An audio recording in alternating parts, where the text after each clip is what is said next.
The sun was relentless that day. But the real heat, it wasn't coming from the sky. It came from a moment so small, so insignificant, that it should have passed in seconds. But instead, it exposed something much deeper in their marriage. Something neither of them could ignore anymore. Because sometimes, it's not about the argument. It's about what the argument reveals. If you've ever felt dismissed, disrespected, or pushed aside, even in the smallest moments, hit like, subscribe, and stay with me, because this story might hit closer to home than you expect. It was supposed to be a peaceful day. Just sun, sea, and silence. Daniel had been looking forward to it all week. At 25, life felt like it was constantly demanding something from him: work, expectations, responsibilities, and this beach day was his escape. A simple one, a quiet one. His wife, Lena, had insisted they go. "You need to slow down," she had told him the night before. He didn't argue, because lately, arguing had become exhausting. They had been married for 3 years. And somewhere between routines and responsibilities, something had shifted. Not dramatically, not loudly, just quietly. Conversations had become shorter, smiles less frequent, and understanding that had started to feel like effort. Still, they showed up. To life, to each other, to this beach. The heat that day was unbearable. The kind that presses against your skin and refuses to let go. Shade was rare, precious, and when Daniel finally found it, a small cluster of trees, spaced just enough apart to offer relief, it felt like a victory. 2 deck chairs sat beneath them, clearly placed by a nearby resort. He noticed them, of course he did, and he made a decision. "I'm not touching those," he muttered to himself, laying his towel beside them instead. Lena watched him quietly. That was Daniel, careful, respectful, non-confrontational, at least, most of the time. They settled in. Time passed gently. He swam, he read, he relaxed. For a moment, everything felt normal again. It started with something small. It always does. Daniel knocked his bag over. Sand spilled into it. Annoyed, he brushed it off and, without thinking too much, placed it briefly on one of the empty deck chairs. Just for a moment, that moment changed everything. Minutes later, a man approached. Older, late 60s, his face already tight with irritation. He didn't greet them, didn't ask. He pointed, at the chair, at the bag, at Daniel. The message was clear. Daniel sighed softly and removed his bag. "Sorry," he said, but the apology felt forced. Because something about the way the man approached him, the tone, the posture, the assumption, didn't sit right. Lena noticed it immediately. She shifted slightly on her towel. Watching, listening. The man didn't stop. He grumbled, loudly, aggressively, like Daniel had committed something far worse than placing a bag down for a moment. Then, she arrived, the wife, and suddenly, it wasn't just tension. It was confrontation. They spoke sharply, fast, accusing. The words came heavy with entitlement. "You have the whole beach. Why here? Why next to us?" Lena felt her chest tighten.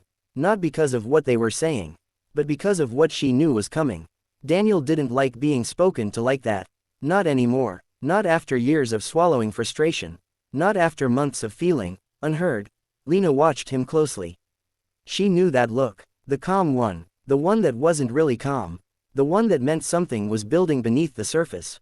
She thought, "Please, just let it go. It's not worth it. We can move." Because to her, peace mattered more than pride. But to Daniel, this wasn't about the chair anymore. It wasn't even about the beach. It was about something deeper. Something he hadn't been able to articulate.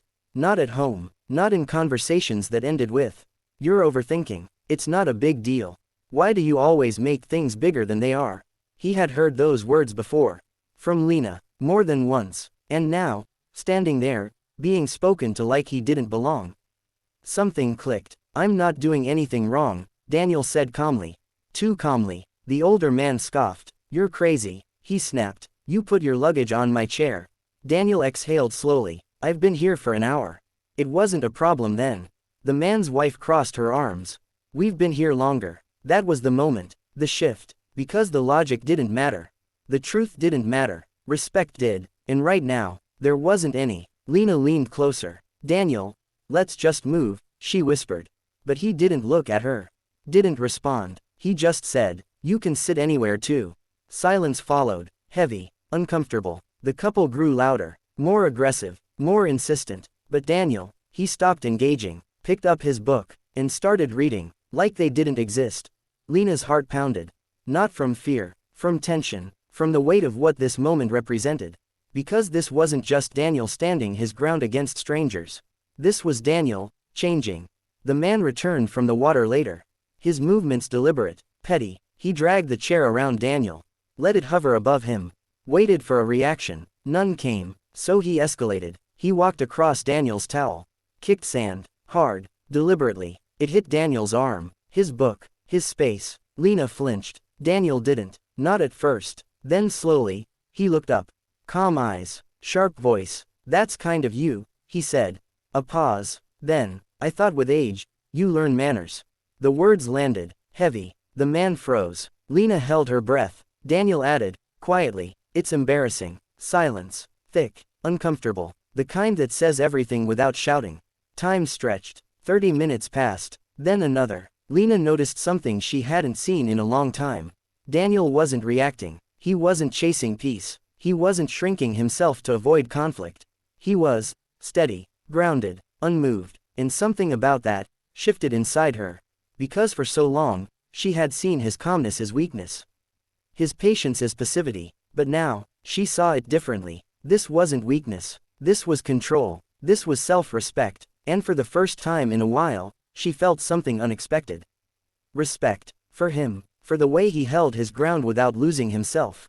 Eventually, Daniel stood up. Slowly, carefully, he gathered his things. No rush, no frustration, just intention. Lena watched him, curious, because she knew he wasn't done. He lifted his towel, paused, then, with one smooth motion, he flicked it. Sand flew straight toward the man, a mirror of what had been done to him. The man jumped up instantly, face red, furious. What are you doing? Daniel tilted his head slightly. Calm. It's just sand, he said. A beat. The same sand you kicked at me. The man grabbed a handful and threw it back. But he hadn't thought it through. The wind caught it, carried it, right back into his own face.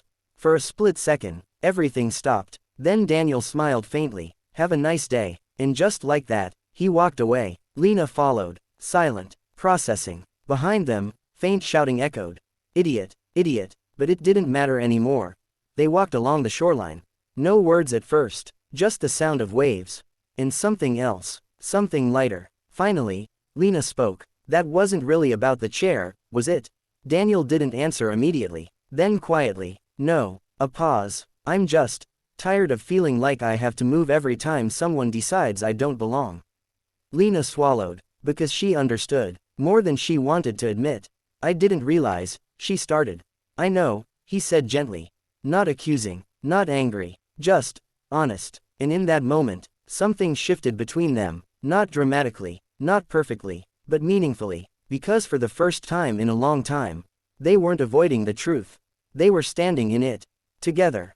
Marriage isn't tested in big moments. It's tested in the small ones.